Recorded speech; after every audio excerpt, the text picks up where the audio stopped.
Buenos días, le damos la bienvenida a este conversatorio, a este foro que es auspiciado por el Colegio de Abogados de Puerto Rico y por su comisión Educación Sin Barreras Siglo XXI, cuyo nombre oficial es Comisión Facilitadora del Pleito de Clase de Rosalía Vélez Verzugela, que es un nombre más largo y menos motivador.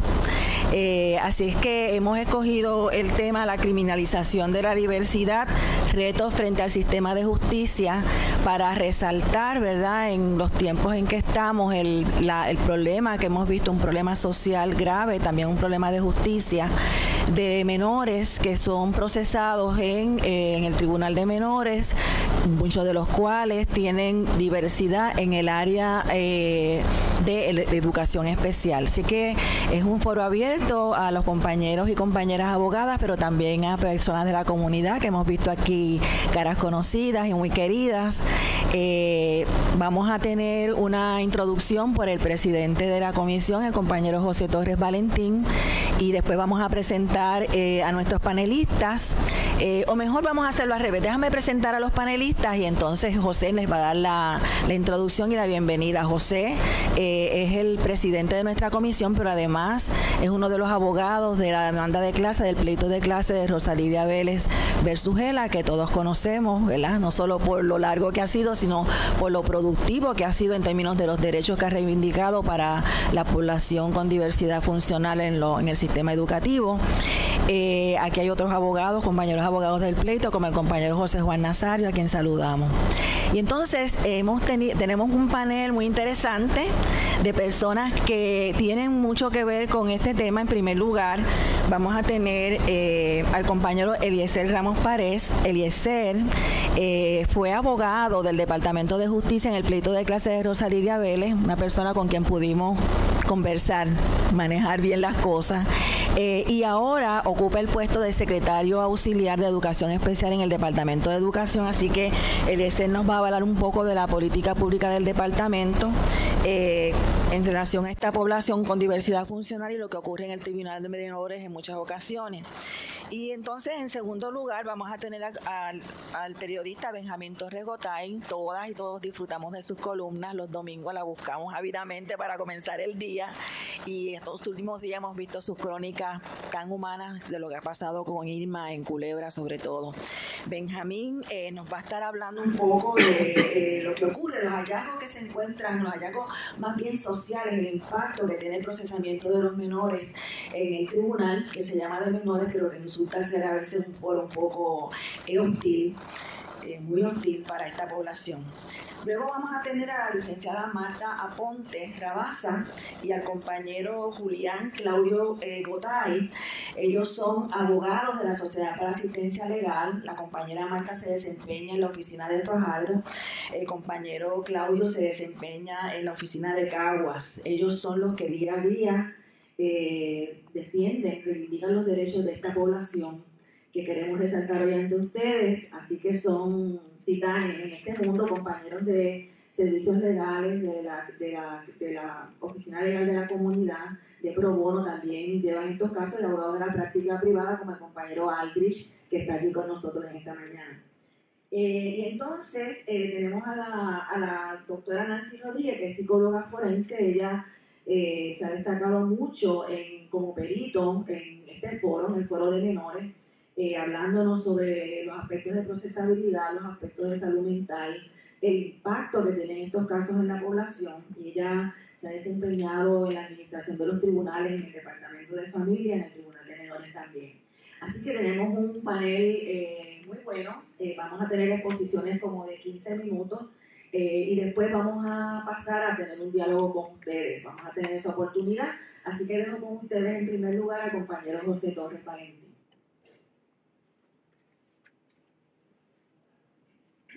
Muchas gracias, muy buenos días a todas y a todos los presentes. Nos provoca grata satisfacción la asistencia de todos y todas ustedes en la mañana de hoy a los inicios de la asamblea número 177 del Colegio de Abogados y Abogadas de Puerto Rico. El tema de la asamblea este año es ante la crisis, derechos humanos y solidaridad. Así que enmarcado en el lema adoptado por nuestra institución, el Colegio de Abogados y Abogadas, la Comisión Facilitadora del Caso Rosalía Vélez, también conocida como Educación Sin Barreras Siglo XXI, cuyo objetivo principal es brindar apoyo al trámite del caso en el tribunal, un caso que, como ustedes saben, cumple 37 años en el sistema judicial de Puerto Rico en noviembre próximo, así como también brindar apoyo a todos los estudiantes del sistema público, del sistema privado, particularmente aquellos que están cobijados al amparo de la ley federal conocida como IDEA y de la ley 51 de 1996, según enmendada. Dentro del ambiente escolar, que es un ambiente rico en experiencias, en ocasiones surgen problemas relacionados a la conducta de los estudiantes. La ley IDEA, la ley 51, en mi opinión, son leyes que atienden de manera muy detallada cómo el sistema educativo y el Estado, el gobierno de Puerto Rico en nuestra situación, deben atender estos asuntos, estas situaciones que se originan en las escuelas. Recientemente, el tema de cómo se atienden los asuntos relacionados a la conducta de los estudiantes y las estudiantes en el sistema público ha tomado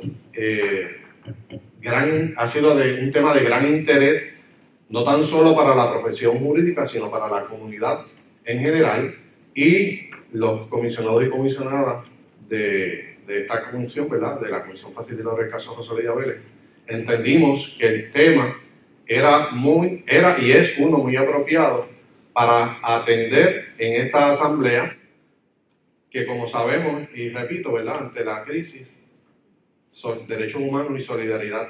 Así que, enmarcados en ese gran tema de lo que son las conductas de los estudiantes, la ley IDEA, la ley 51 y la ley 88, también conocida como ley de menores, tenemos este excelente grupo de panelistas que nos van a estar abordando desde distintas perspectivas un tema tan importante como es el tema de cómo atender los problemas de conducta en las escuelas al amparo de las leyes antes mencionadas.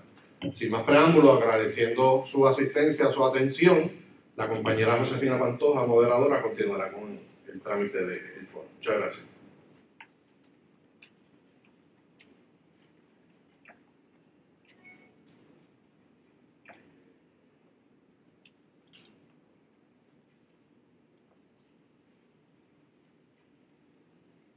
Vamos a organizarnos un poquito en términos del orden, ¿sí?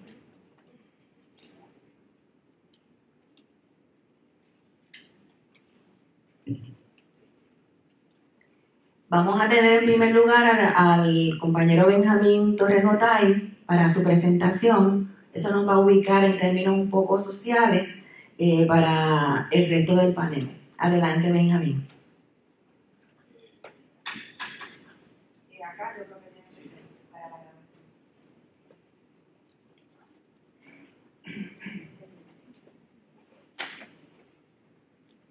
Buenos días. Agradezco al licenciado Torres Valentín la invitación a este foro, al colegio la preocupación con este tema y a los compañeros panelistas que sé que hacen una ardua labor con este tema y tratando de concientizar a la sociedad sobre este asunto.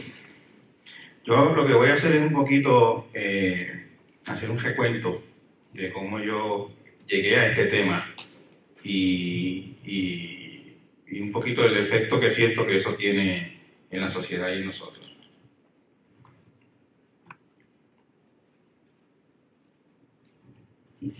A principios de este año yo recibí un mensaje a través de la aplicación de mensajería de Facebook de mi amigo y antiguo colega periodista Leonardo Baltrich, que está aquí, quien hace unos años es abogado, contándome de un caso que estaba atendiendo pro bono. Me habló de una niña negra, pobre, estudiante de educación especial, que estaba siendo procesada a nivel criminal por una pelea con dos compañeras de su escuela elemental. En esos días, casualmente, yo estaba pensando en darle una mirada al sistema penal de menores y el caso del que hablaba Leo era el perfecto para entrar en ese tema. Pensé que el caso de una niña juzgada en los tribunales por una inocua pelea escolar, por la que todos pasamos alguna vez, debía ser una situación anómala, pero podía tratarse de un feature interesante para darle un rostro humano al tema que quería trabajar. Acordamos encontrarnos unos días después con la madre de su clienta. Cuando hablé con Yomaira Cruz, la madre de la niña Alma Yariela Cruz, no podía creer lo que estaba escuchando.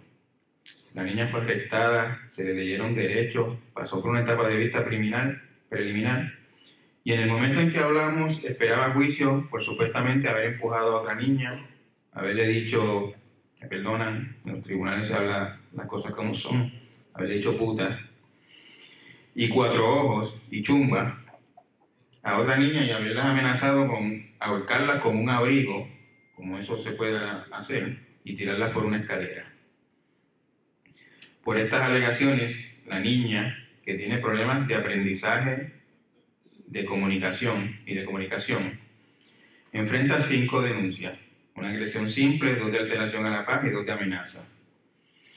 Supongamos por un momento que son ciertas las alegaciones, que Alma Yariela en realidad hizo lo que se le imputa. ¿Merece eso ser un caso de corte? ¿Merece un menor que haya hecho eso ser arrestado, amenazado con la cárcel, sentirse y ser tratado como un asesino? El que no haya hecho algo igual o parecido cuando niño o niña puede ponerse de pie ahora y le damos un aplauso, porque realmente travesuras cometemos todos. En mi caso particular, puedo decir que si mi niñez hubiese sido llevado a corte y sentenciado por insultar a un compañero, empujarlo, pelear, hablarle soez, todavía estaría preso. Como lo estarían también los que lo hicieron contra mí, porque eso es una cosa que pasa en la escuela continuamente en las topillas. A mí, que casi nunca me faltan palabras para expresar lo que siento, me faltan para ilustrar cuán absurdo, grotesco y cruel considero que los menguados recursos del sistema de justicia penal en Puerto Rico se estén malgastando en este tipo de casos. Leo y Yomaira son testigos de todas las veces que en la entrevista tuve que pausar y exclamar: ¿en serio? ¿De verdad? No puede ser. Y otras expresiones de incredulidad. Salí consternado de la entrevista, indignado, pero todavía creyendo que era una situación anómala, una aberración del sistema que en algún momento alguien iba a corregir. Unos días después de eso yo hablé con el licenciado Julián Claudio, que está aquí, y él también es testigo de cuando él me hizo saber que eso no era una situación anómala, que eso era una cosa de todos los días en las cortes. Mi reacción igual era, no podía creer lo que estaba oyendo. El absurdo en el caso de Alma Yariela no ha sido corregido, por el contrario sigue creciendo. En este momento el Departamento de Justicia está combatiendo en el foro de apelaciones una decisión de la jueza a cargo del caso de permitir la presencia de la prensa en ese proceso. 9 meses después de los supuestos hechos, luego he estimado que la justicia ha gastado cerca de $1 millón en ese caso nada más. 9 meses después de los hechos, Alma Yariela y su familia siguen bajo la sombra de lo que pueda ser el desenlace del inhumano proceso que puso a una niña de 11 años, incapaz de hacerle daño a nadie, a sentarse en el mismo banquillo de los acusados en que se sientan asesinos, violadores, ladrones, traficantes de drogas y de armas, abusadores conyugales, timadores, políticos, policías y jueces corruptos, todo lo peor de nuestra sociedad. El caso de Alma Yariela fue mi primer encuentro con el sistema penal de menores. Terminé la entrevista con el corazón destrozado, todavía un poco incrédulo de lo que recién había oído, pero todavía seguía creyendo que era una anormalidad. Estaba totalmente equivocado. En las próximas semanas y meses fui adentrándome en el normalmente secreto mundo de los tribunales de menores para encontrar un panorama de espanto y crueldad en el que criaturas sin capacidad para discernir el bien del mal son rutinariamente arrestados, procesados y hasta encarcelados, muchas veces por incidentes menores que deberían ser tratados en otros foros. Yo llevo 24 años como periodista. Los periodistas creemos a veces que en Puerto Rico ya no quedan cosas muchas por descubrir. Tenemos que estar repitiendo los temas. En el caso de los abusos que se cometen contra los menores en las cortes, yo siento que quedó al descubierto algo nuevo que el país desconocía. y la reacción que han tenido mis artículos sobre este tema me confirman que, contrario a lo que puede parecer a veces, queda en Puerto Rico capacidad de indignación. El país está muy indignado con el trato que reciben los niños en los tribunales. Los procesos de menores son confidenciales, como saben aquí, supuestamente para proteger la identidad de criaturas que están todavía en proceso de formación, de manera que no sean estigmatizados por actos cometidos cuando todavía no están en toda capacidad para discernir del todo entre el bien y el mal. Pero esta confidencialidad, tanto como para proteger la identidad de los menores, también ha servido para que, tras las puertas herméticamente cerradas de los tribunales, se estén cometiendo a diario abusos impensables para las personas sensibles y que no deberían tener lugar en una sociedad desarrollada como presumimos los puertorriqueños de ser. Examinemos apenas algunos detalles de los más escandalosos de las cortes de menores y es forzosa la conclusión de que estamos ante un sistema más criminal de lo que supuestamente son los niños a los que juzga. Por ejemplo, las cortes de menores están llenas de niños pobres. Los abogados que trabajan en estos casos saben que rara vez, si alguna vez, se ve por las cortes a un niño de las clases privilegiadas. Los casos que llevan a la corte a los niños pobres, peleas en la escuela, robarse alguna tontería, tomar el carro de papi o mami sin permiso, incluso ser sorprendido en posesión de alguna cantidad de drogas para uso personal. En el caso de los privilegiados se resuelve a nivel del colegio o con tratamiento médico o psicológico particular. La eufemísticamente llamada Procuraduría de Menores es, por lo tanto, básicamente un organismo de represión de las clases menos afortunadas. Los casos que más han sonado en los últimos meses, los que he logrado publicar en mis historias, tienen todos eso en común. Se trata de niños y niñas pobres, de familias sin los recursos para defenderse apropiadamente de estas abusivas actuaciones. No sé cómo los que estamos aquí podemos dormir sabiendo que esto pasa. No sé cómo logramos mirarnos al espejo en la mañana sabiendo que todos los días hay niños y niñas enfrentados al trauma de un proceso judicial solo porque son pobres.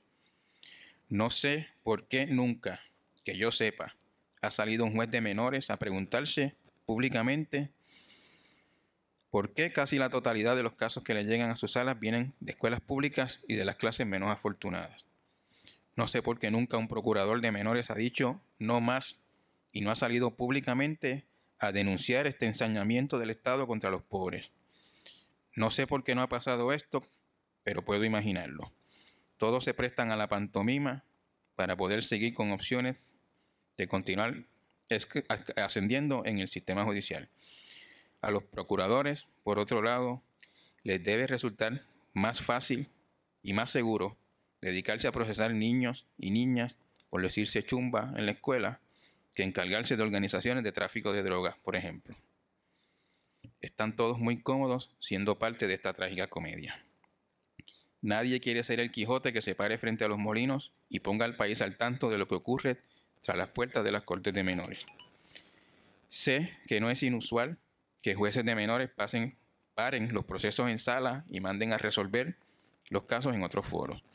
También sé que hay procuradores que a menudo tuercen el sistema para librar del trauma del proceso a menores procesados por tonterías.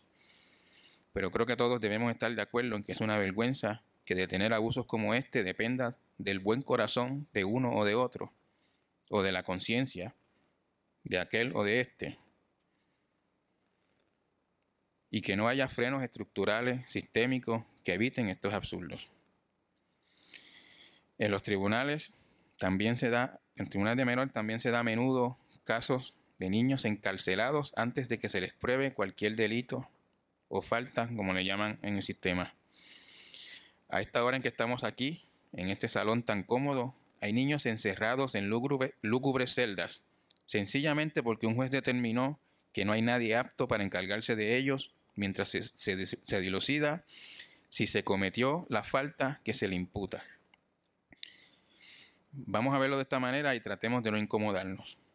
Por supuestamente no haber nadie en la libre comunidad que pueda cuidarlos, se les deja al cuidado de otros menores confinados en instituciones juveniles, algunos de ellos con vasta experiencia en el mundo criminal. Hace unos meses publiqué el caso de una niña de 11 años, paciente de educación especial, que como parte de su condición de síndrome oposicional desafiante, supuestamente agredió a una secretaria y a una guardia de su escuela.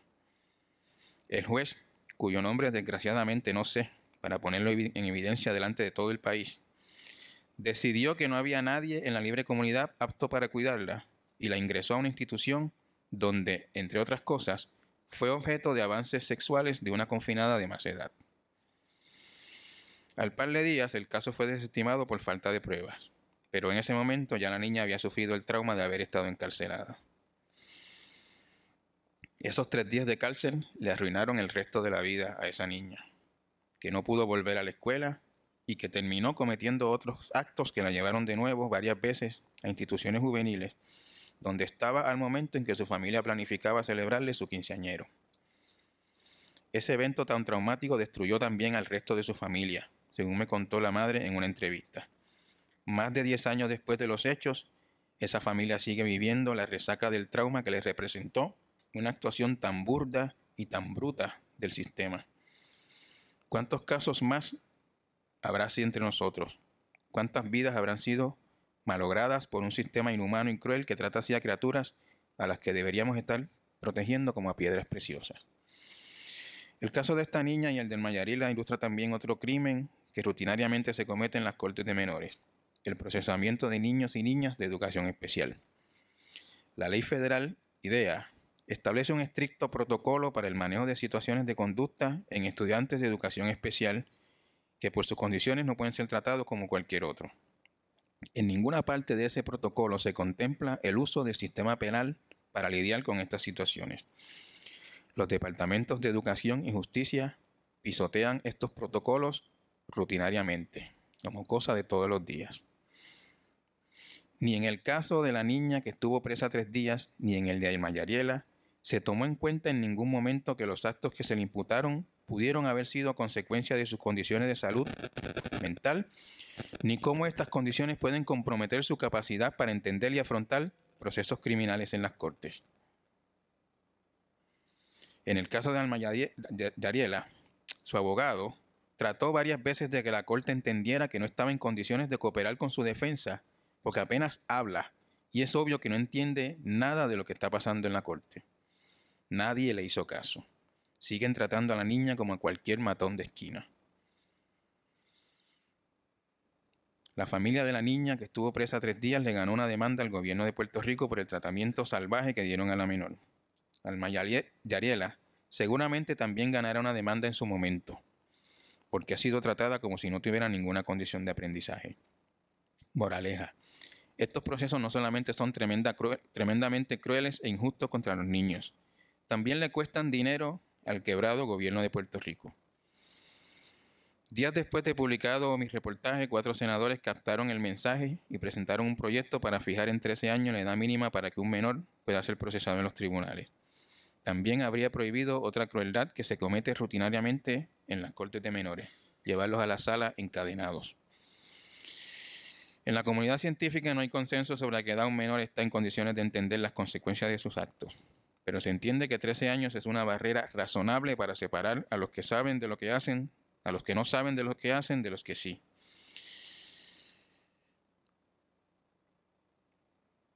En las cortes de menores de Puerto Rico no hay en este momento una edad mínima para enjuiciar y encarcelar menores. Se da entonces el fenómeno insólito, increíble, de que hay niños y niñas de hasta 6 y 7 años enfrentando procesos criminales en las cortes.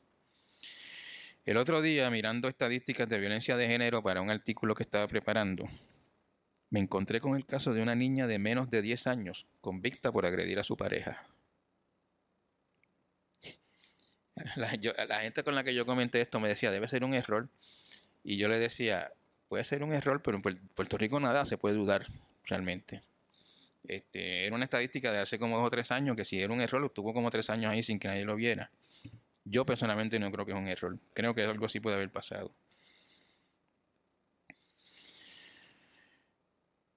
Los senadores que captaron el mensaje fueron José Vargas Vidor, Henry Newman, Carmelo Ríos y Eduardo Batia. Se decía que contaban con el apoyo del presidente Tomás Rivera Chats. No parecía que iba a haber ningún problema con el proyecto, pero de repente salió, aparentemente de la nada, una mano siniestra a torpedear. El proyecto del Senado cayó en la dimensión desconocida. Su principal promotor, Valgar Vidó, no sabía qué estaba pasando. En esos mismos días, el presidente de la Cámara de Representantes, el hermano Johnny Méndez, presentó su propia medida que no solo no fija una edad mínima para llevar a menores a las cortes, sino que endurece muchos de los procesos con el fin de igualarlo al sistema de adultos. Mientras el proyecto de Valgar Vidó languidecía en el Senado, el de Johnny Valgar Méndez fue aprobado a la velocidad de la luz sin siquiera vistas públicas. Tiene el apoyo de Fortaleza. No fue aprobado en el Senado en la última sesión porque a última hora no fue bajado. Entiendo que el martes se aprobó ese proyecto con una enmienda que establece que se va a evaluar la edad mental del menor para antes de decidir si se juzga o no. Se ve bien, pero yo no encuentro cómo van a tener psicólogos, psiquiatras o quien haga falta para identificar la edad mental del menor todos los días en todas las cortes, pero ya veremos. Cuando la Junta Fiscal vea el costo de ese proyecto, se ahogó el proyecto, óiganlo.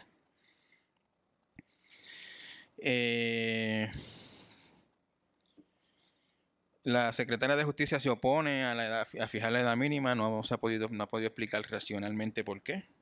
El procurador fue a la legislatura a decir anécdotas incendiarias sin presentar ninguna evidencia científica de por qué estaba a favor del proyecto de Johnny Méndez y en contra del otro.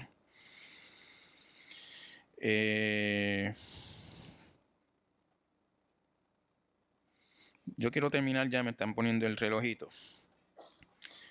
Para mí, y me consta que para muchos de ustedes, no es posible pensar en esto sin sentir la sangre ardiendo.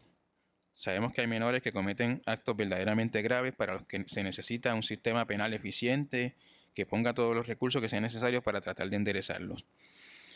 Las estadísticas demuestran que el grueso del tiempo de los procuradores de menores se va en tonterías que deberían ser atendidas en otros foros. Yo examiné para el primer reportaje sobre esto un periodo de 6 años. Solamente el 12% de los casos que llevaban los procuradores de menores eran de delitos graves. El resto era delitos menos graves.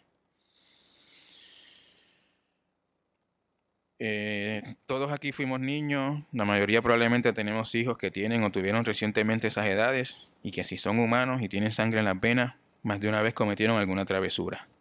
Tratemos de visualizar por un momento a nuestros amados hijos siendo arrestados, esposados, llevados ante un juez, interrogados por un policía, por un fiscal, por un juez, por una de las muchas travesuras que han cometido.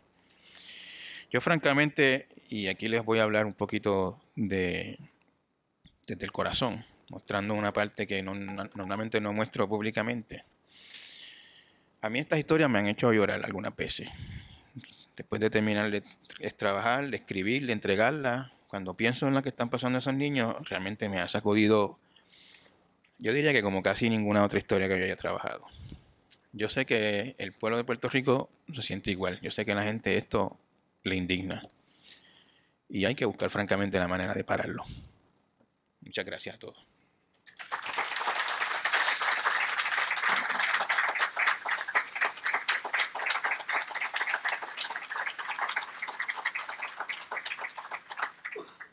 Yo creo que tenemos que agradecerle mucho a Benjamín el que esa situación que algunos conocíamos porque litigamos casos de menores o litigamos casos de educación especial o ambos conocíamos muchas trabajadoras sociales, muchas psicólogas, pero que la comunidad en general no la había visto. Y él destapó esa olla y es algo que tenemos que agradecer porque muchas reacciones positivas, como él ha señalado, han surgido. Vamos a tener con nosotras ahora a la doctora Nancy Rodríguez, para que nos hable entonces del aspecto psicosocial, que tal vez nos pueda dar algunos indicadores más a los que ya mencionó Benjamín en su presentación. Adelante.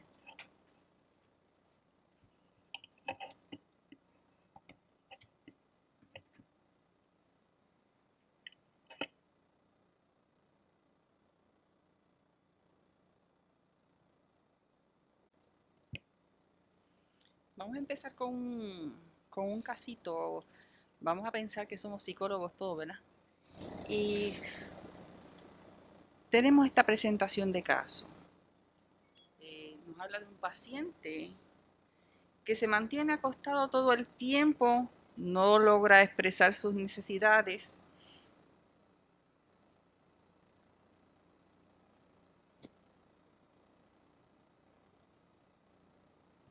No logra expresar sus necesidades verbalmente.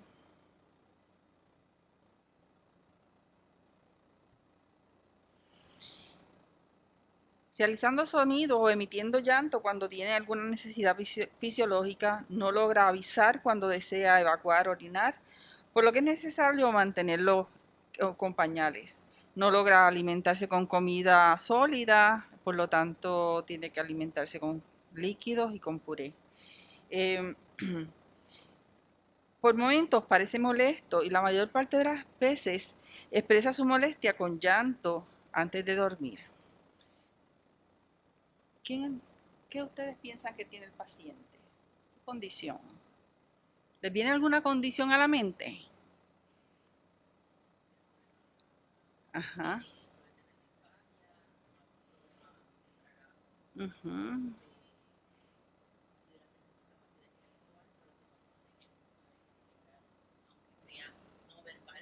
Uh-huh.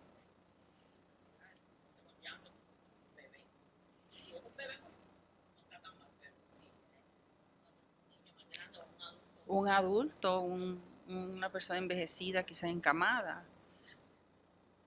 Ok, una discapacidad intelectual. Esta es la foto del paciente. Por lo tanto, tenemos que tener cuidado cuando pretendemos utilizar nuestro ojo clínico de una manera subjetiva y no utilizar unos métodos adecuados para poder evaluar a la persona, porque eso puede ser la diferencia entre someter a una persona a un proceso tedioso, nocivo, oneroso, o darle el servicio que realmente necesita. Vamos a hacer una breve historia de cómo surgen, para efectos de los psicólogos, la problemática con los menores. Para 1994 se habían duplicado la cantidad de casos. Entre las explicaciones se hablaba de superpredadores, hasta interpretaciones más razonables como que habían ocurrido cambios en el mercado de las drogas, la disponibilidad de las armas y especialmente en las ciudades.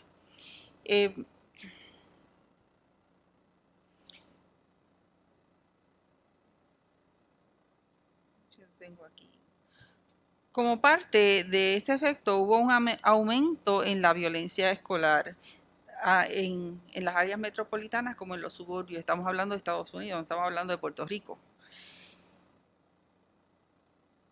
Y aunque esto contribuía poco al alza de la violencia por medio de los medios y la propaganda que se hacía, se le dio un sentido de pérdida y de vulnerabilidad de la comunidad. Esto dio paso a una exagerada percepción de la seriedad de la amenaza y de lo que realmente era el número de ofensores. La hostilidad colectiva en contra de los ofensores, quienes fueron percibidos como personas ajenas a la comunidad, que estaban en contra de la comunidad. Como parte del efecto, hubo un aumento en la violencia escolar y en los suburbios.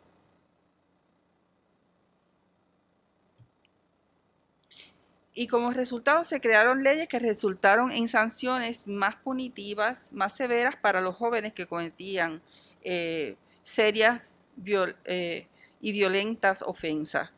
Se disminuyeron las edades y se ampliaron los criterios de ofensas para tratar a los adolescentes en la corte criminal. Se dio paso a que fuera más fácil la renuncia de la jurisdicción y pasar entonces a que los menores fueran encausados en tribunal criminal. Constantemente se pidió que se transfiriera a la Corte Criminal a jóvenes a quienes se les presentaban cargos por ofensas serias, resultando en que se redujera la discreción judicial.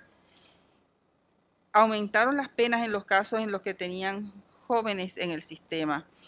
Hubo cambio en dar prioridad a la seguridad pública antes que a la rehabilitación del sujeto.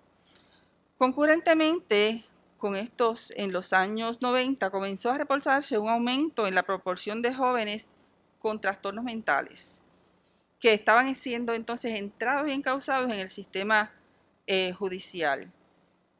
¿Qué posible explicación? Pues el aumento de la violencia juvenil en sí misma produjo condiciones traumatizantes en el vecindario que afectaba entonces a las comunidades que estaban siendo afectadas por esta violencia.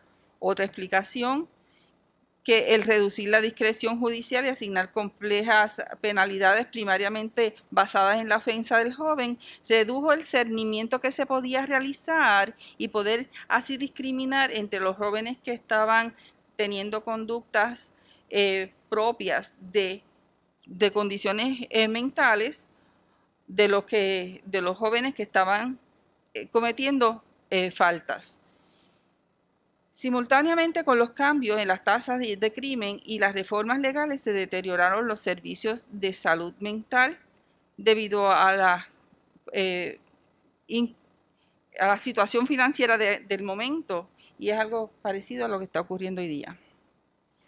Durante los 90, el Estado permitió un colapso en los servicios públicos de salud mental y el sistema de justicia juvenil pronto comenzó a ser el primordial lugar de referido para los jóvenes que tenían problemas de salud mental.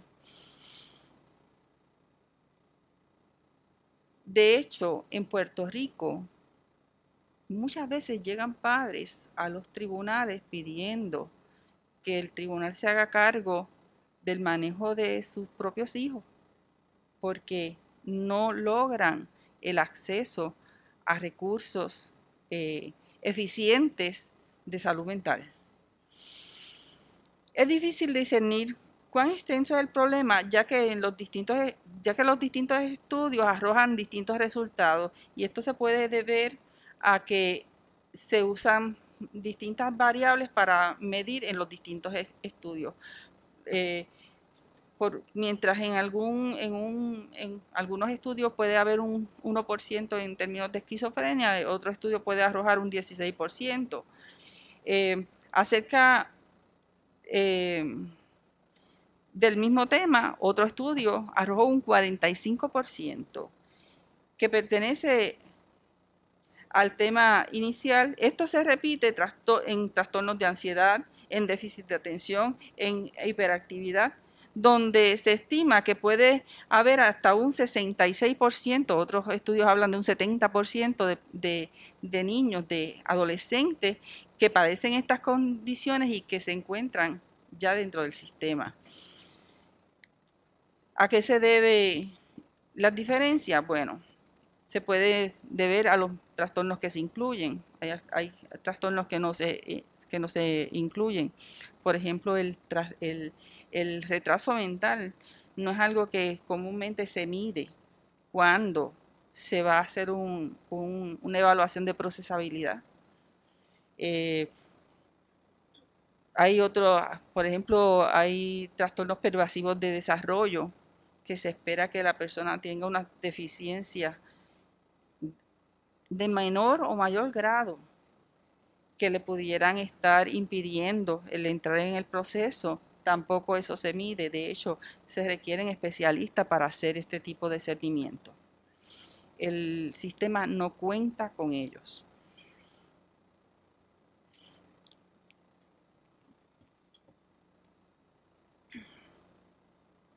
La metodología para medir el trastorno es importante notar que existe una dificultad cuando se utilizan métodos subjetivos para establecer un diagnóstico y medir la intensidad y la frecuencia. Y por método subjetivo me refiero a que no es posible que lo que pueda hacer un clínico quizás en términos de terapia, que es sentarse varias veces con su paciente y ir indagando y llamar a otras personas para entrevistar, pues no,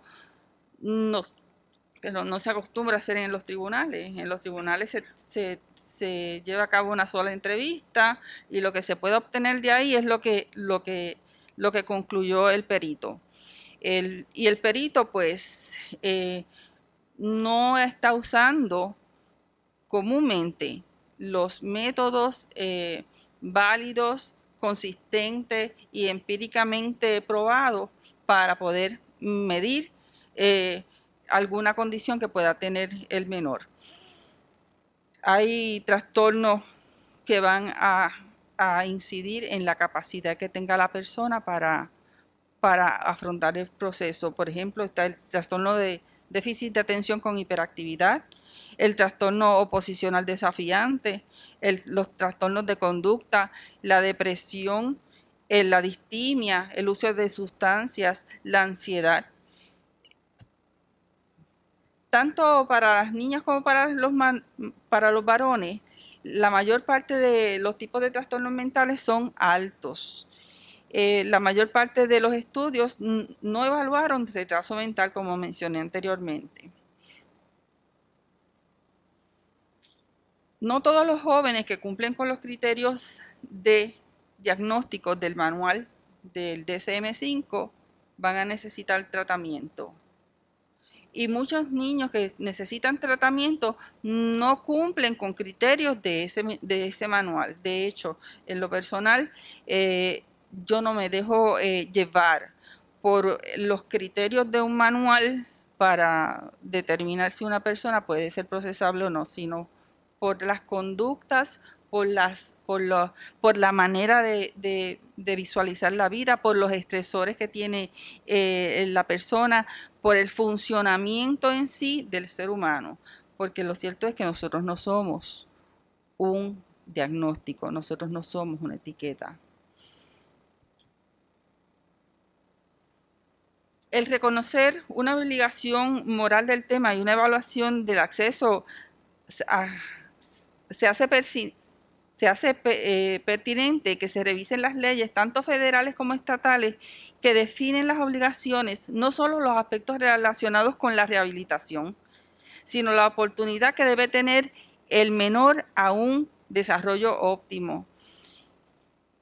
Así que nos podemos plantear la pregunta: ¿debe ser el sistema de justicia juvenil el encargado del sistema de salud mental para los niños y adolescentes con problemas? Ese rol se le adjudicó para los 90 y definitivamente no ha dado resultados.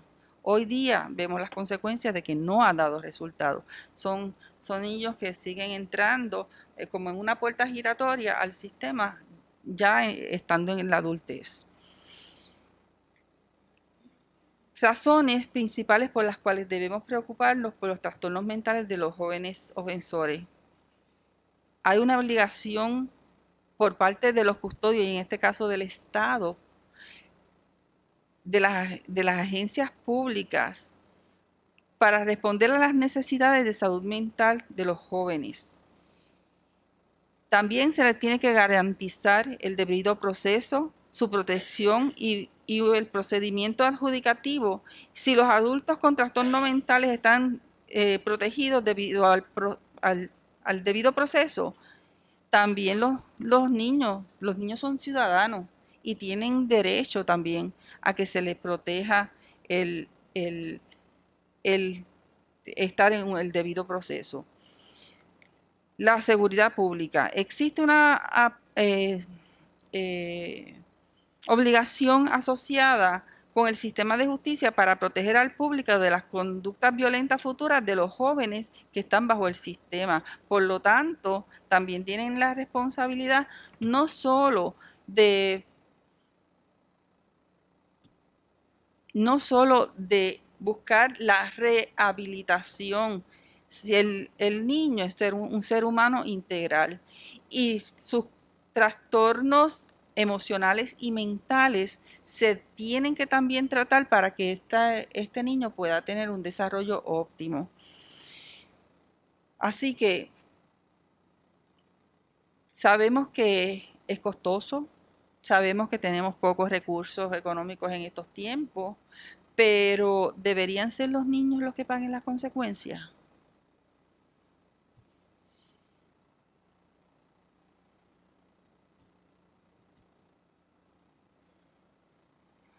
La razón primaria para la evaluación de competencia para afrontar el juicio es proveer a las cortes de información relevante cuando se hacen decisiones legales acerca de la capacidad del acusado de participar de ese juicio, siendo la palabra relevante de importancia. Hay condiciones, hay circunstancias, hay asuntos que no tienen que ver con la procesabilidad y no se deben traer en una evaluación. Ya estamos terminando.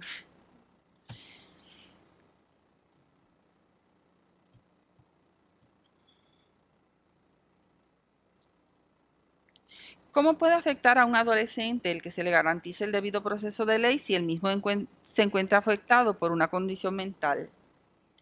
En el área criminal, la ley reconoce la necesidad de protecciones especiales para las personas que sufren condiciones mentales. Por ejemplo, el Miranda's Right, el derecho de Miranda. ¿El niño sabe lo que es eso? Mire, tenemos niños que cuando va la policía a la escuela o va la policía a la tienda o va la policía, le empiezan a hacer preguntas, le hacen comentarios. El niño no sabe que tiene derecho a callarse la boca. Y además los padres no les enseñan a los niños a que guarden silencio. Los padres generalmente le enseñan a los niños que a los mayores hay que decirles toda la verdad. Así que es un poquito discordante, ¿verdad? El que el niño tenga que decidir en ese momento, o me callo, o hablo, o qué hago, o digo algo que no sea cierto de lo que salgo del problema, y lo está solucionando de acuerdo a su etapa. La procesabilidad se estableció por 7 criterios y eso es jurisprudencia. No hay una jurisprudencia distinta para los menores. Aquí tenemos los 7 aspectos que se trabajan.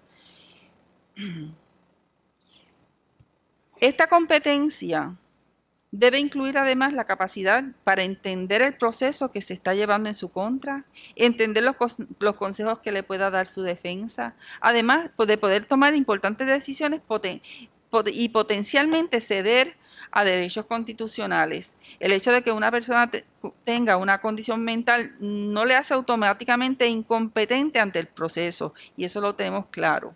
Sin embargo, es importantísimo poder saber si esa persona está preparada para entrar en ese proceso.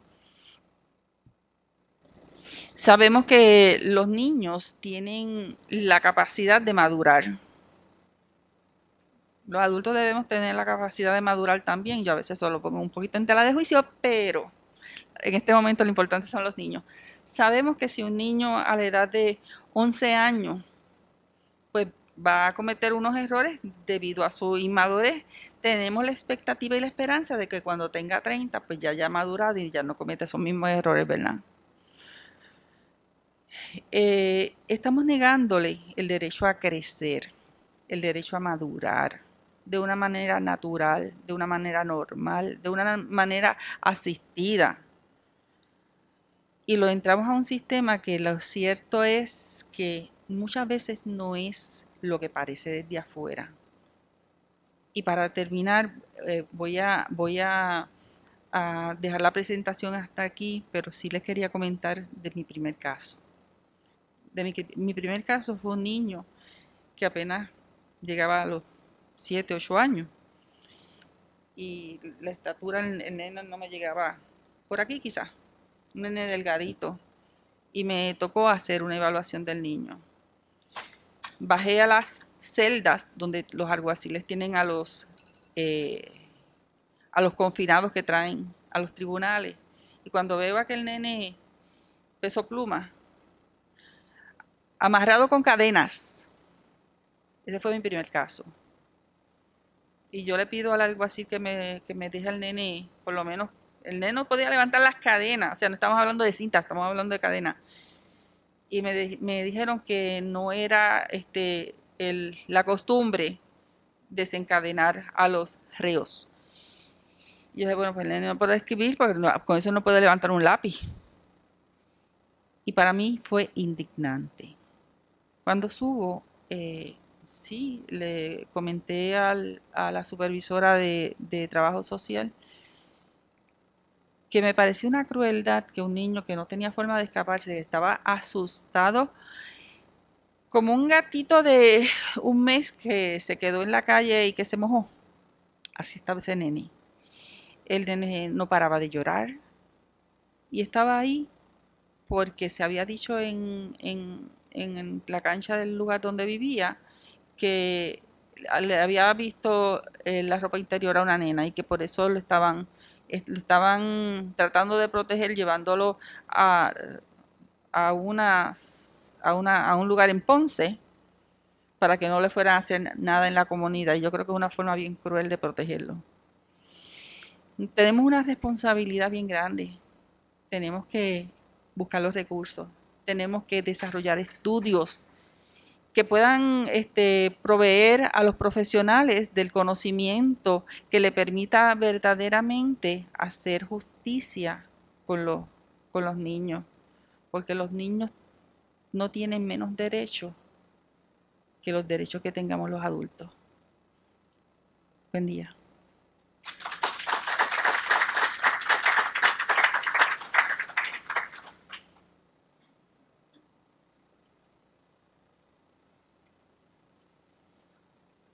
Muy valiosa la información de la doctora Nancy Rodríguez. Ciertamente ese lugar que ella describió es lo que antes se llamaba reformatorio, ¿verdad? Que el hecho de que hayan cambiado el nombre no hace tanta diferencia, pero nos pone conscientes, porque una de las cosas que oímos de los clientes que pasan por ese proceso es las agresiones que sufren de sus pares allí antes de que puedan tener acceso a los tribunales. Y como muchos de estos problemas se inician en las escuelas, ¿verdad? Y muchos de estos niños y estas niñas son del programa de educación especial. Hemos querido invitar al licenciado Eliezer Ramos para que nos hable de la posición del departamento y cómo ellos están viendo la manera de contribuir a que este problema se aminore.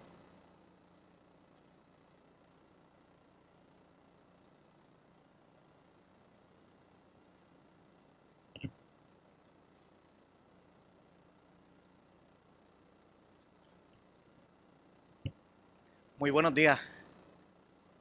Un tema difícil y para mí muy complejo. Yo no vine aquí a justificar el sistema. Yo creo que podemos hablar mucho de estadísticas y de números.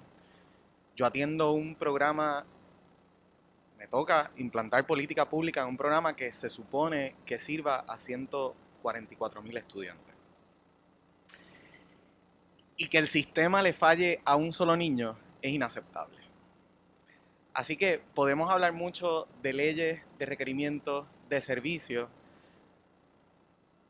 pero yo creo que podemos estar de acuerdo con lo que dijo el periodista Benjamín Torres, en que no es aceptable el hecho de que un niño pase por este proceso. No lo es, independientemente de la justificación que se le pueda tener, independientemente de cómo estadísticamente lo veamos, independientemente de cuál sea el resultado y de dónde va a terminar ese niño, no es aceptable que en su proceso de crecimiento humano esto sea una experiencia de vida para ese niño. Yo creo que las repercusiones de eso son peores y en eso estamos todos de acuerdo. La falla a un solo niño es inaceptable y con eso no se puede justificar un sistema. Así que el sistema hay que mirarlo. hay que revisitar cada etapa del sistema y cada uno de sus componentes del cual todos somos parte. A veces enmarcamos el tema de la diversidad como si habláramos de otro contexto. Más allá, lo miramos de acá y hablamos de la diversidad como si estuviese allá, sin percatarnos que todos estamos dentro de esa diversidad. La diversidad está en nuestros hogares, está en nuestros trabajos, está en cada punto de encuentro con otro ser humano, porque no somos iguales y no vemos las cosas iguales. El hecho de hablar de la criminalización supone por su parte un elemento o un factor opresor. Eso es lo primero que viene a nuestras mentes. Hablábamos de cadena, hablábamos a lo mejor del uniforme anaranjado, hablamos de tribunal, cuando hay muchas otras maneras de criminalizar a alguien. En realidad, la criminalización responde al reflejo social de lo que somos parte. Y yo creo que debemos reconceptualizar eso. Debemos mirar qué es lo que nosotros como familia esperamos de nuestros pares en ese contexto. De lo que esperamos de nuestros pares en el contexto de trabajo, porque también los criminalizamos con la crítica, con el tono, con la forma en que a veces buscamos atender nuestros problemas. Quizás debemos dar una mirada mucho más amplia a este asunto, más allá de lo que es hablar de la ley de menores o de lo que puede ser el rol escolar. Debemos hablar del contexto social, de quiénes somos, de quiénes son nuestras familias, qué vemos como correcto, cómo buscamos protegernos de una amenaza, qué herramientas usamos para resolver nuestros problemas y nuestros conflictos. Muchas veces escuchamos la frase, y se escucha cotidianamente: demándalo, queréllate, ve a la policía.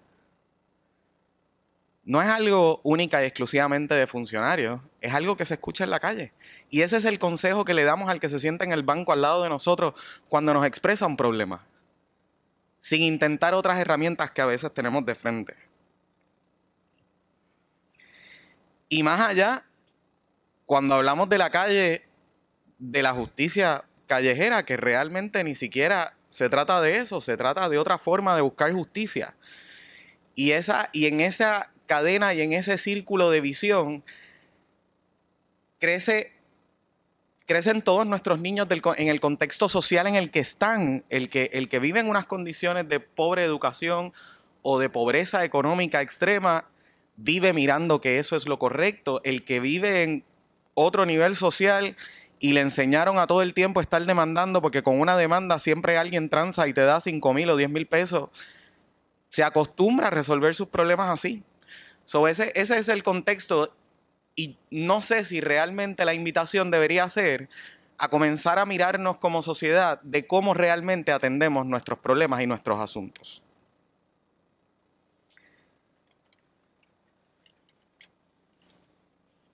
La búsqueda de soluciones a nuestros problemas a través de las cortes y mecanismos del Estado ya es una respuesta social, como bien he mencionado. Los números en los tribunales hablan. La cantidad de jueces en nuestro país versus la cantidad de población que tenemos hablan, y la cantidad de abogados, más aún. Yo soy abogado, pero somos muchos, y todo el tiempo hay casos y todo el tiempo hay trabajo. Los retos de los abogados no es porque no existan controversias, son retos mucho más allá, ¿verdad? De vivir, de poder cobrar y de a lo mejor mantener una operación sola en una oficina. Pero los casos están ahí, los problemas están ahí, las controversias están ahí, los ciudadanos están ahí.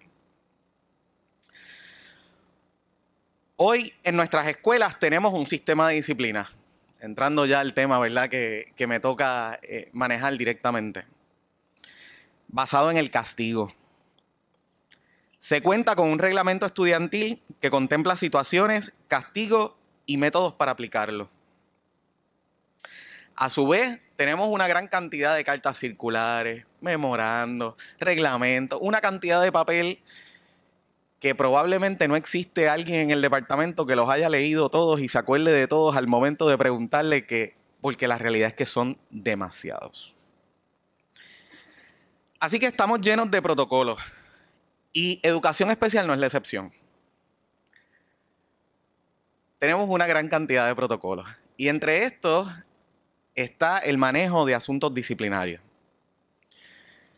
Dentro de un asunto de conducta disciplinario, en el contexto de un estudiante de educación especial, una vez está identificado y está en las manos de un director escolar, debería, antes de tomarse en cuenta como algo disciplinario o en un contexto más allá dentro de la ley de menores por algún funcionario, que, by the way, eso no está avalado por el departamento. Nuestra secretaria no avala que se llame a la policía para atender una situación en nuestras escuelas, ni con niños ni con adultos, porque sabemos que hemos tenido incidentes por situaciones de fácil solución, que no representan un riesgo real ni a la seguridad ni a la vida de nadie.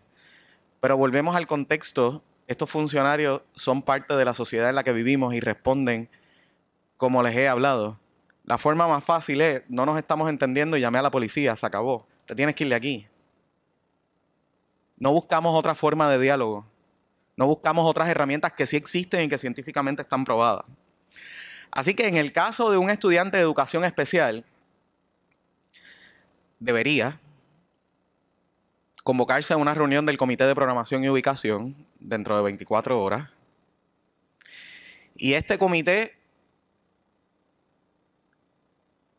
contiene la presencia de sus padres, un elemento esencial en el desarrollo de cualquier niño. Los padres tienen que estar en la vida de ese estudiante siempre, tanto en la etapa escolar como en lo que es fuera de la escuela.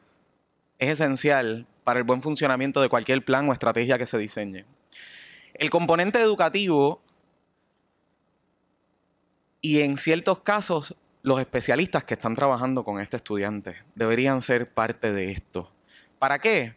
Para que ellos puedan trabajar lo que la doctora nos estaba hablando, de atender realmente la necesidad de ese estudiante, porque eso que acaba de ocurrir, ese incidente, puede ser un llamado de ese estudiante, puede ser una forma de comunicación de ese estudiante, puede ser un pedido de auxilio.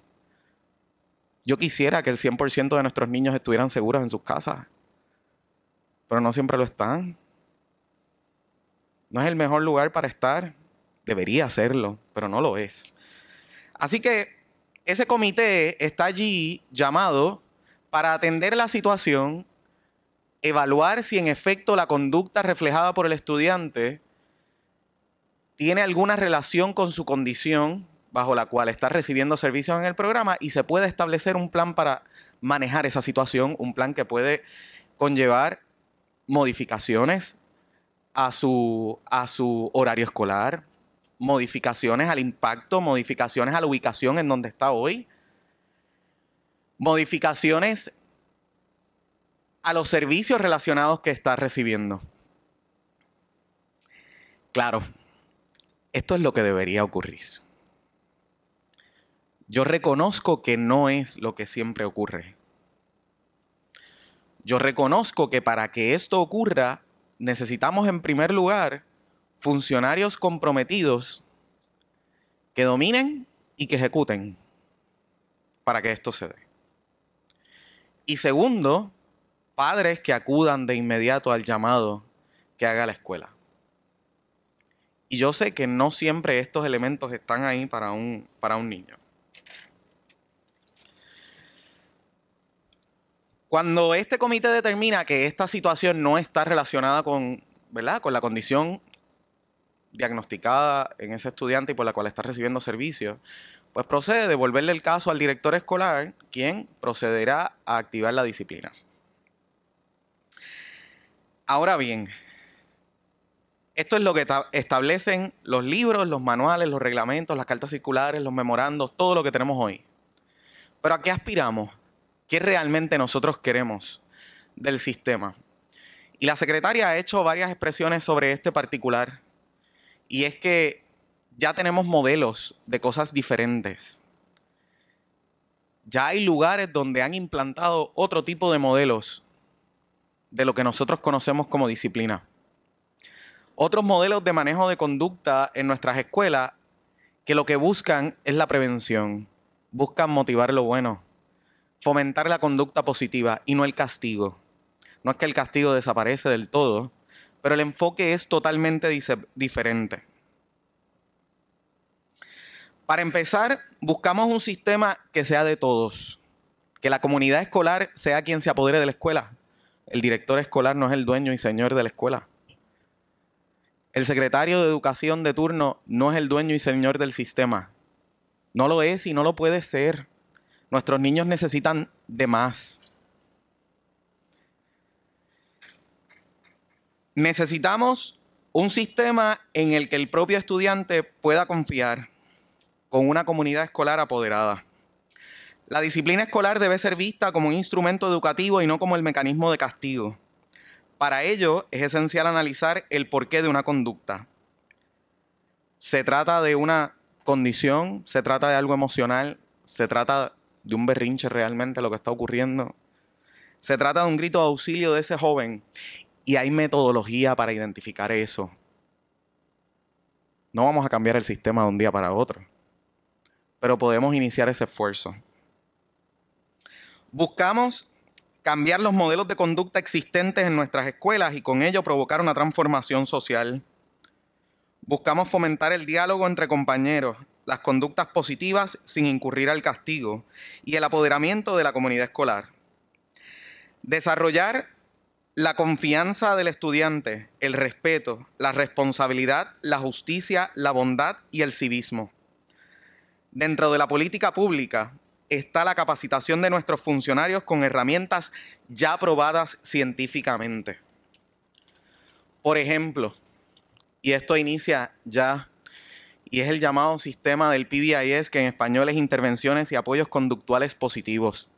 Lo pueden buscar, hay videos, hay literatura, está ya implementado en múltiples jurisdicciones, está probado que la incidencia de problemas de conducta en las escuelas donde esto existe baja.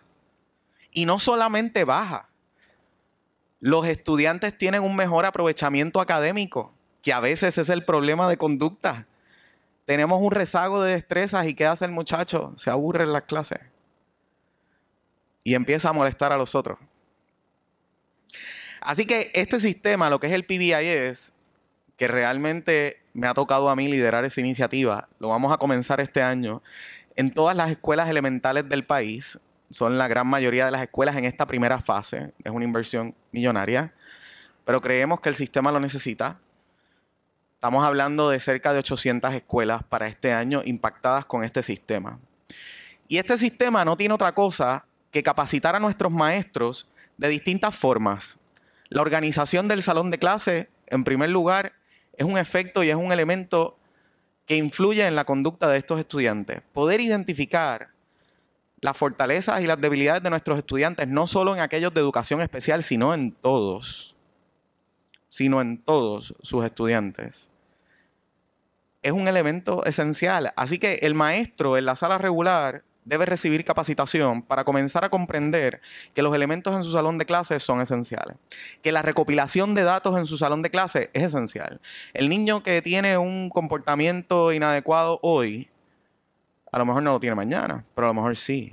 Y a lo mejor se porta bien en la mañana, pero a la 1 de la tarde comienza a ser la persona que está interrumpiendo la clase, a hacer chistes, a molestar a los otros. Así que, ¿cómo trabajamos con ese estudiante en particular? Este sistema crea un comité escolar con otras destrezas que incluye el aspecto social de estos estudiantes, que es fundamental para trabajar con ellos. Y tiene unas herramientas de apoyo que ya el sistema las tiene. Lo que queremos es reorientar ese apoyo a nuestras escuelas. El sistema ya cuenta con recursos psicológicos. Es reorientar esos recursos psicológicos para que le puedan dar apoyo a las escuelas en aquellos casos que no tenemos por qué esperar a que el niño coja una silla y esbarate el salón o le meta un cantazo a alguien. No, el apoyo psicológico puede estar ahí desde antes, cuando vamos levantando las señales de alerta desde la escuela, pero eso requiere preparación. requiere mucho más allá. ¿Por qué hablar de criminalización de una conducta si podemos prevenirla? ¿Por qué hablar de las cortes si realmente no tenemos que llegar a eso? Ya tenemos sistemas para eso. También vamos a estar trabajando lo que es el aprendizaje socioemocional de los estudiantes. Son técnicas también que se van a estar trabajando a través de desarrollo profesional con nuestros maestros para que puedan ir desarrollando estas destrezas con nuestros estudiantes. Las prácticas restaurativas, que esto sí ha sido publicado en los medios, una iniciativa de nuestra secretaria, va a comenzar en un número mucho más reducido de escuelas. Esto requiere un poco de más trabajo con nuestros funcionarios, requiere, ¿verdad?, un plan mucho más concertado para cómo manejar las controversias desde la escuela. Busca construir capital social y la consecución de disciplinas sociales a través del aprendizaje participativo y la toma de decisiones. ¿Qué buscamos con todo esto? Que nuestros estudiantes también se apoderen de sus escuelas, que sean parte de la toma de decisiones de lo que ocurre en la escuela y de no solamente lo que ocurre en la escuela, que sean los que verdaderamente juzguen y establezcan lo que es una conducta aceptable o no aceptable en la escuela. Compromiso de la familia o el Family Engagement es otra de las iniciativas que se va a estar trabajando hoy. La presencia de los padres es esencial y es fundamental. Sabemos los retos que enfrentan nuestros padres hoy, donde ambos trabajan, donde están todo el día comprometidos. Así que se están trabajando con herramientas tecnológicas para mantener ese contacto con el padre, herramientas que llevan un contacto mucho más directo a lo que está pasando en la escuela. La escuela no es solo las notas. La escuela es mucho más allá que eso. Por último, la creación de centros de mediación de conflictos. Con esto se busca adiestrar y preparar a la escuela y a los estudiantes para la utilización de la mediación para resolver conflictos desde la escuela. Y en este proceso de mediación, los propios estudiantes son parte fundamental. Parte fundamental. Todas estas iniciativas han tenido éxito en términos de reducir la incidencia. No la erradica, pero sí la reduce considerablemente. Así que, ¿por qué no intentarlo? Nuestros maestros, nuestras escuelas juegan un papel importante en el desarrollo de un niño, quien se convertirá en el futuro adulto. Su contexto familiar, sus padres, tienen además un peso importante en la construcción emocional y social de ese individuo. Creo que todos podemos estar de acuerdo en que nuestros niños merecen estar en hogares saludables emocionalmente que les brinden amor y seguridad. A su vez merecen un sistema educativo que les ayude y les sirva de escenario para el desarrollo de destrezas sociales. Buscamos tener un sistema que no criminalice a los niños, sino que identifique sus necesidades y las atienda. El sistema no es solo del Estado, como les dije al principio. El sistema es de todos. Y todos jugamos un papel en él. No debe ser un objetivo aceptable la criminalización de las conductas, menos la criminalización de la diversidad en nuestra sociedad. La invitación es a replantear el vernos frente al sistema de justicia, vernos en nuestro contexto social. Ello tiene que llevar en automático un cambio a nuestro sistema de justicia. La ley de menores, hay que mirarla, hay que reevaluarla. Tal y como empecé, no debe ser una experiencia aceptable de vida en el desarrollo de ese niño pasar por un tribunal a rendir cuenta. Hay otras formas de hacerlo. Gracias.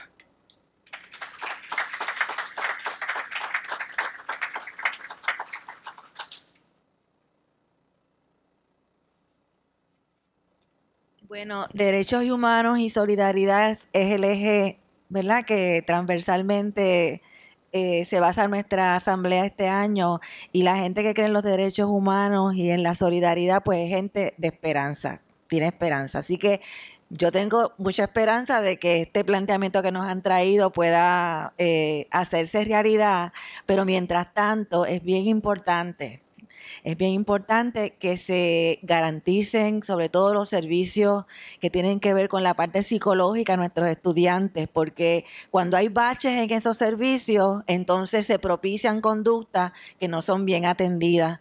Y lo otro que usted mencionó y que es bien importante es que las escuelas no son de los directores y no son de los guardias escolares.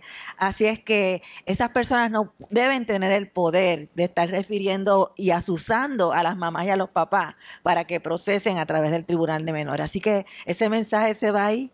Y entonces ahora vamos a traer a las personas que titánicamente defienden los derechos de nuestros niños y nuestras niñas en el Tribunal de Menores. Adelante con la licenciada Aponte y el licenciado Claudio. Ellos se van a dividir ahí el tiempo como buenos hermanos.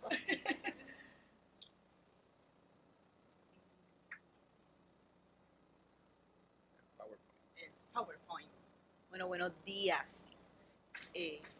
Para mí es un honor estar aquí, sobre todo que nos den el foro para discutir lo que día a día, tanto el compañero Claudio como yo hemos hecho, en mi caso por los pasados 12 años desde la jurisdicción de Fajardo.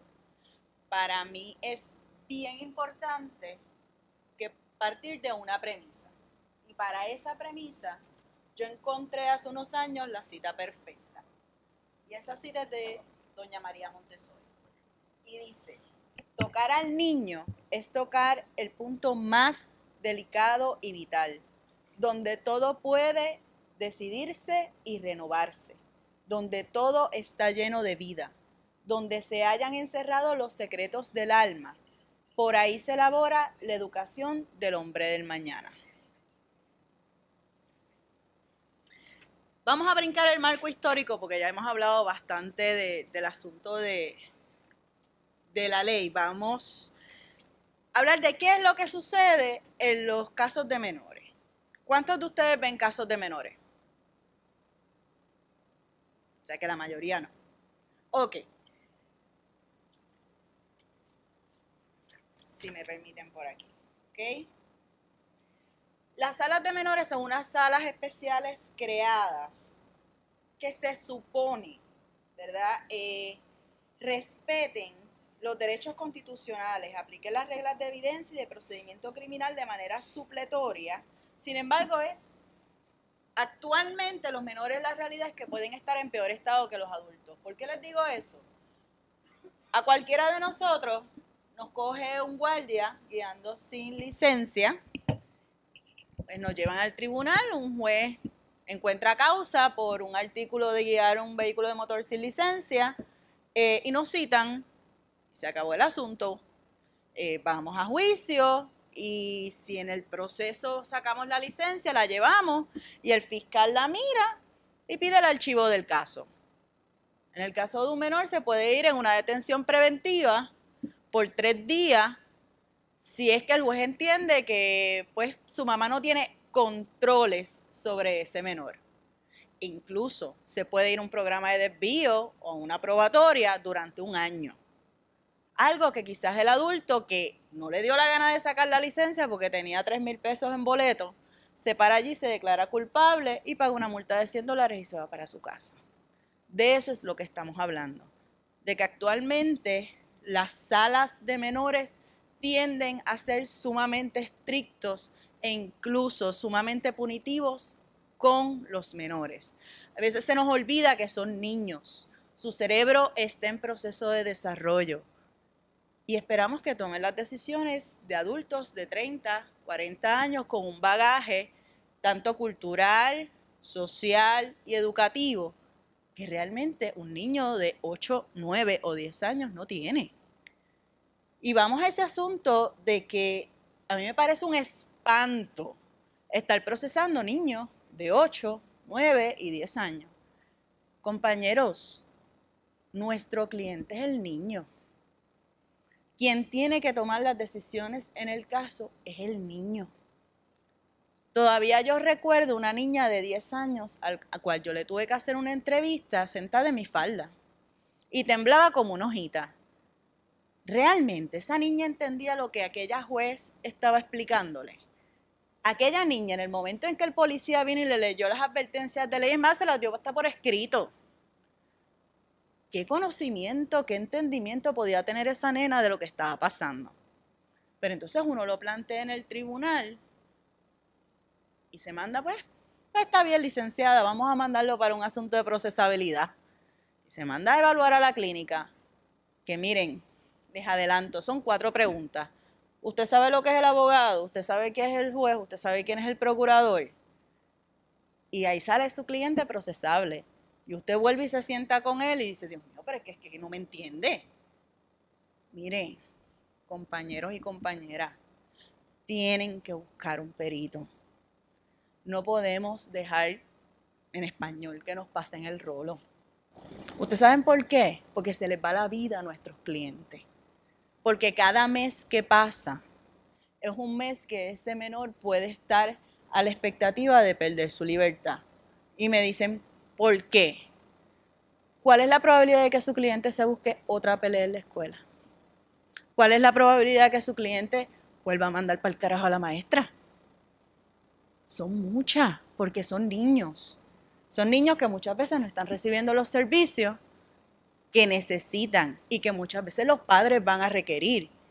Y sin embargo, por burocracia o por las razones que sean, no los reciben.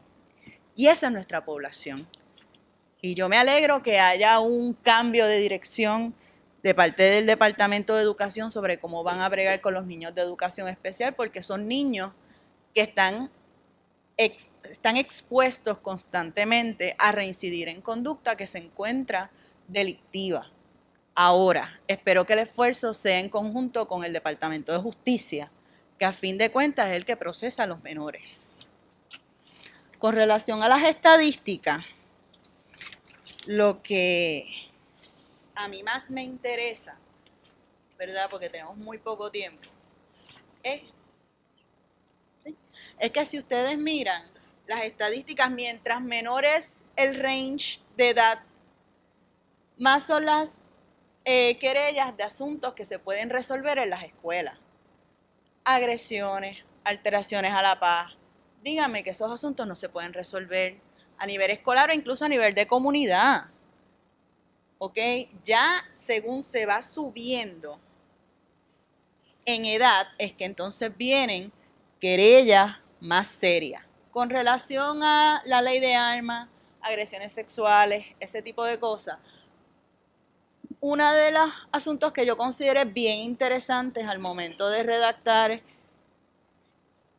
este informe, el cual se lo voy a dar a los compañeros para que se lo hagan llegar porque es bastante extenso, es que no se divide por el tipo de, por ejemplo, la ley de armas.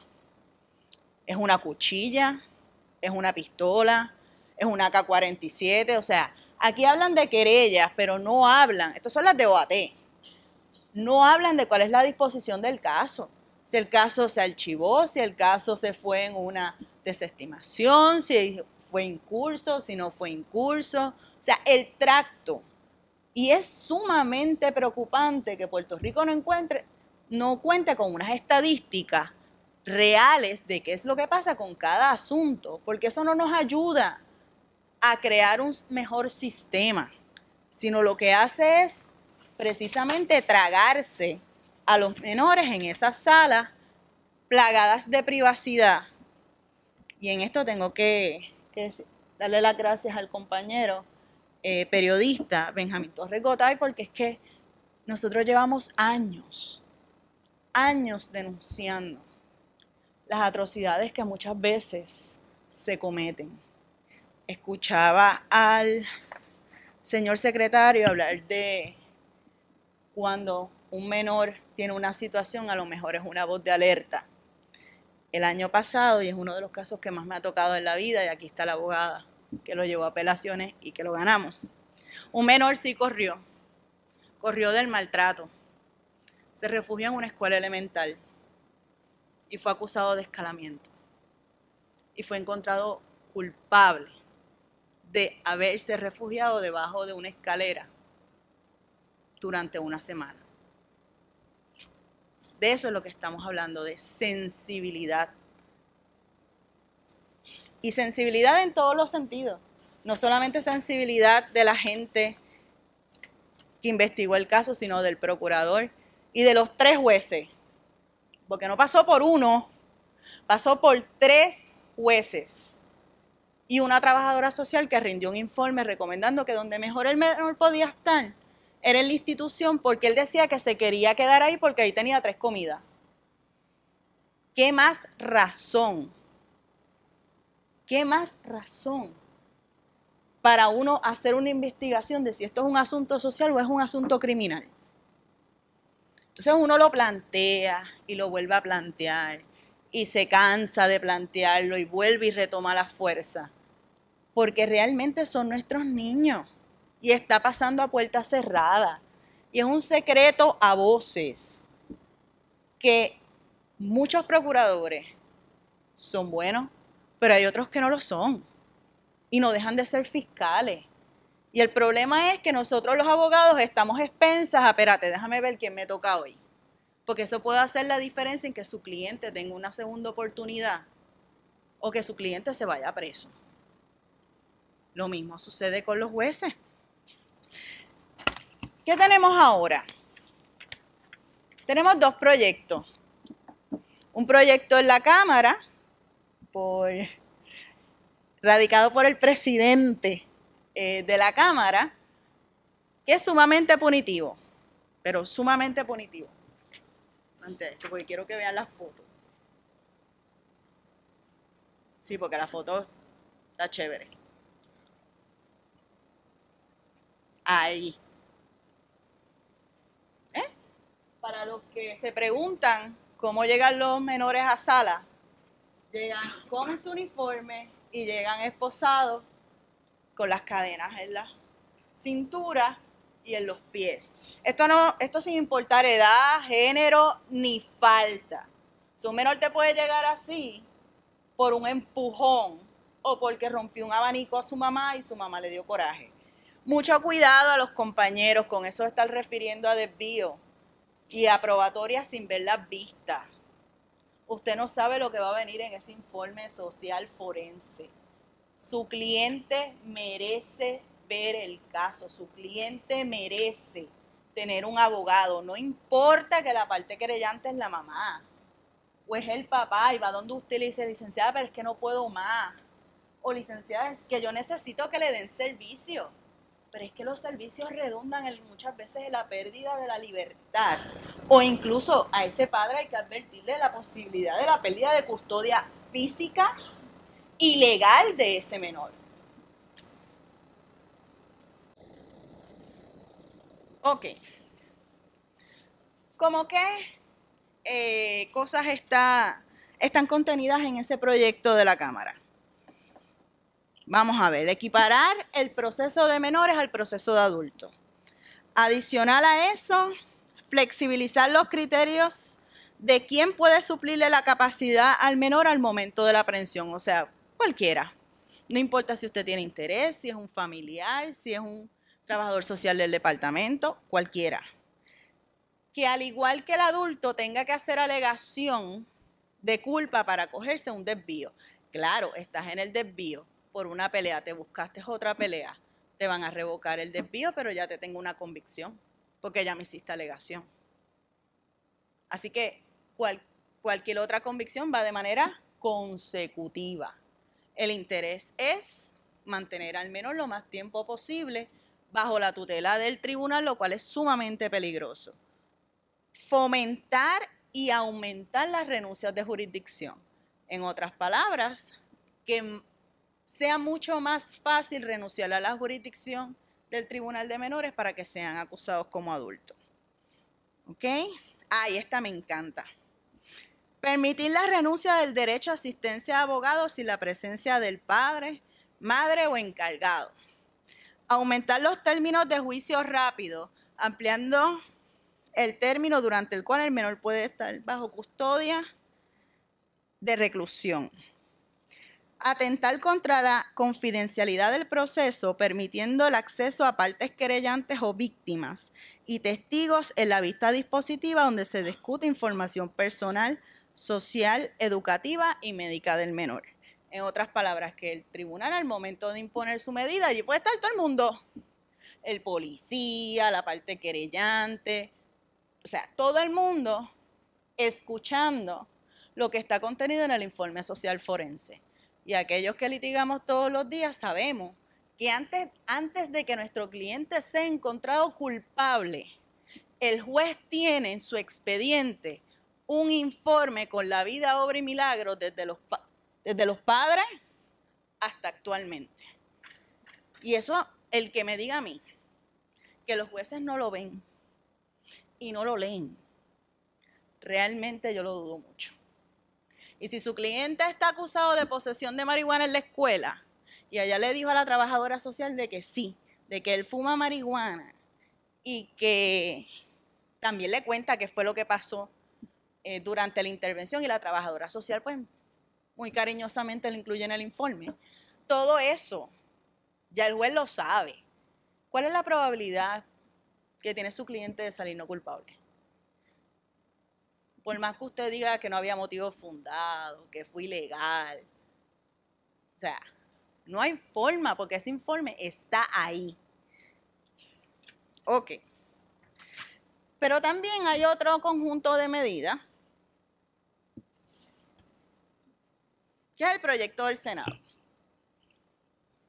En el proyecto del Senado se junta un montón de gente preocupada por el asunto, en gran medida por la presión pública.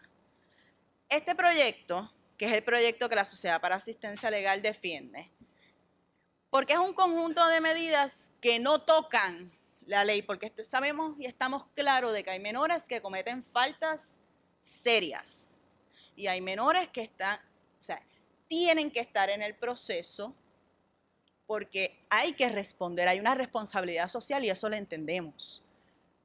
Sin embargo, también debe haber un debido proceso y una metodología de resolución de conflictos y agotamiento de remedios. Y eso está contenido en esas medidas. Por ejemplo, fijar la edad a 13 años. No queremos más nenes. No se pueden seguir teniendo nenes de 7 y 8 años. Pero el presidente de la Cámara dice que entonces habrá impunidad. Mire, no.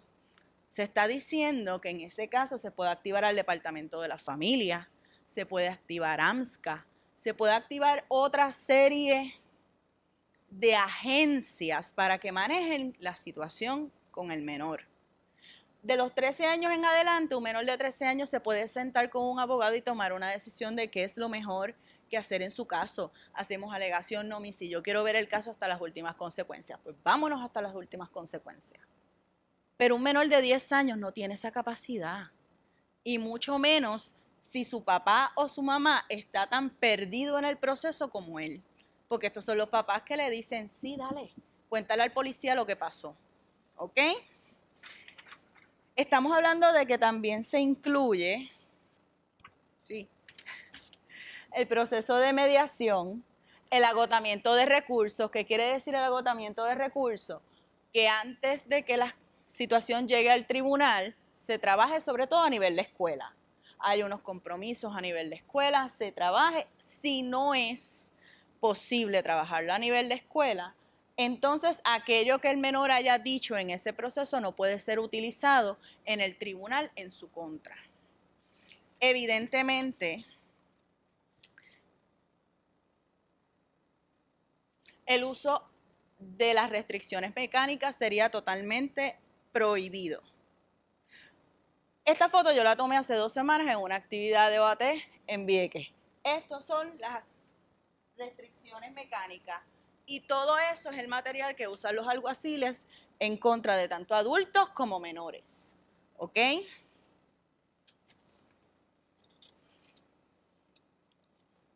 También queremos que se le garantice a los menores sordos que haya un intérprete no solamente para el proceso, sino un intérprete entre el menor y su abogado, que sea independiente al que se está viendo en el proceso.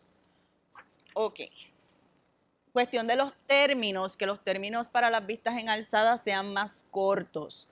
No hay necesidad que sean 60 días, como es para los adultos, cuando todos los demás términos son cortos. El proyecto del Senado lo que hace es al revés, perdóneme, de la Cámara lo que hace es que los duplica. ¿Ok? Y por último, y no menos importante, que en todas y cada una de las jurisdicciones haya acceso a la Corte de Drogas. ¿Ok? Porque entendemos que lidiar con el problema de sustancias controladas desde un punto de vista salubrista es realmente lo más idóneo y no una cuestión de una probatoria regular donde tiene una trabajadora social que no necesariamente es una experta en el uso y abuso de sustancias.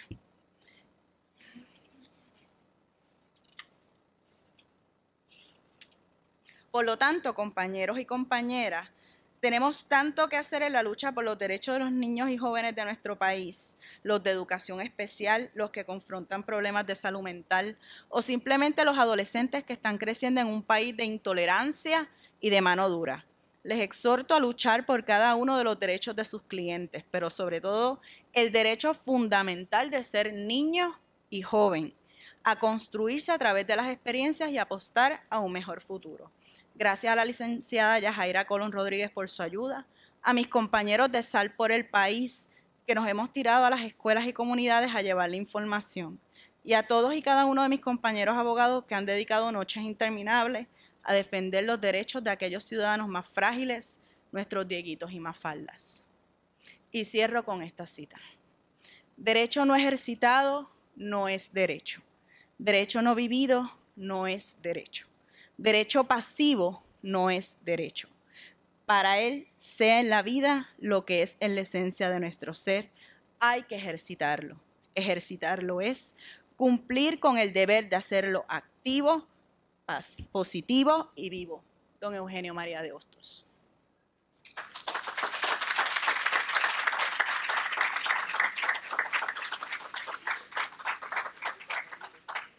Para récord, Julián Claudio.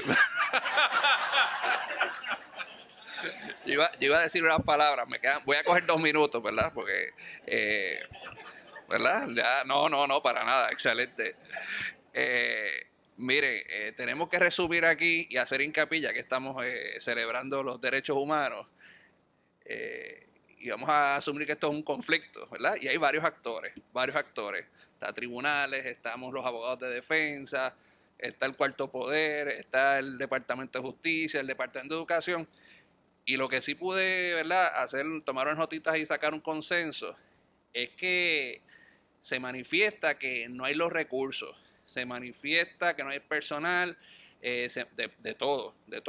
Todos señalamos, y cuando uno señala, hay 3 que te señalan para atrás, y yo creo que los abogados, ya que estamos en la Convención del Colegio de Abogados, que tienen la valentía de ver casos de menores y saben que es una especialización donde no hay recursos, no hay dinero, tienen que estar comprometidos. Y como dijo el compañero Eliezer, necesitamos funcionarios comprometidos, necesitamos jueces comprometidos, abogados comprometidos, maestros comprometidos, periodistas comprometidos, porque si no, como dice la compañera y como todos hemos coincidido, se nos va la vida. Así que ese es el mensaje que yo les dejo. Muchas gracias por este tema, por nada. Es un tema que merece especial atención. Muchas gracias.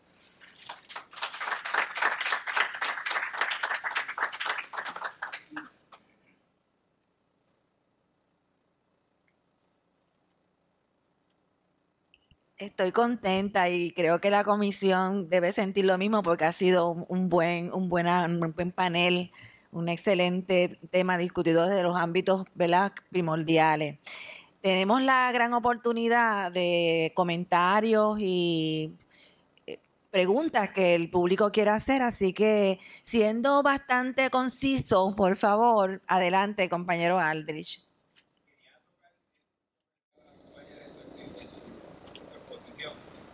El término de equiparar, el proyecto de la Cámara de equiparar los procesos de menores al de adultos. Yo quisiera que hubiese partes que se equipararan, por ejemplo, que hubiese el derecho a juicio por jurado, que hubiese un derecho a fianza, que hubiese un derecho a que fuera un juicio público. Yo quisiera que tuvieran esos derechos, lo que es que lo equipara a las partes más draconianas y más punitivas del proceso de adultos. Quisiera yo que tuviese paralelo al proceso de los que vemos todos los días de adultos. Así que sí lo equipara, pero solamente en lo negativo, no en lo positivo. Y otro ejemplo de agresión, ¿verdad? De la licencia. En una agresión simple, yo acá rato le quiero pegar a mi hija. Yo pensaba muchas veces. Pero si lo hiciera, lo más seguro es que iría con una regla 6 y el juez me diría, pídale perdón a Julián. Y yo le digo, mira, mala mía, no vuelvo a hacerse en la mano y se va. Por algo mucho menor llevamos todo este tiempo para que, abonando a lo que usted dice de que algo que podría ser una nimiedad entre adultos sucede entre niños, se convierte en una cuestión de recursos. Completamente de acuerdo. Ujú. Yo creo que se nos ha salido de las manos, ¿verdad? Cómo estamos examinando a nuestros niños y el comportamiento normal de nuestros niños. Yo me acuerdo que en mi escuela los muchachos de 12 años peleaban todos los días.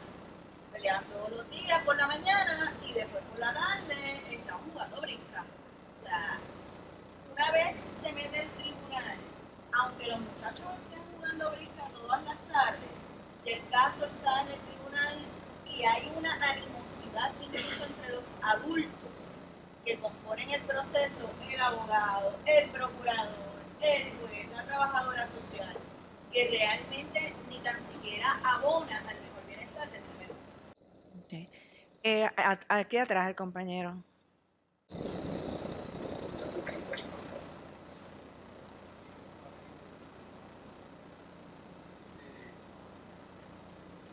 quisiera saber, por eso el abogado, ¿verdad?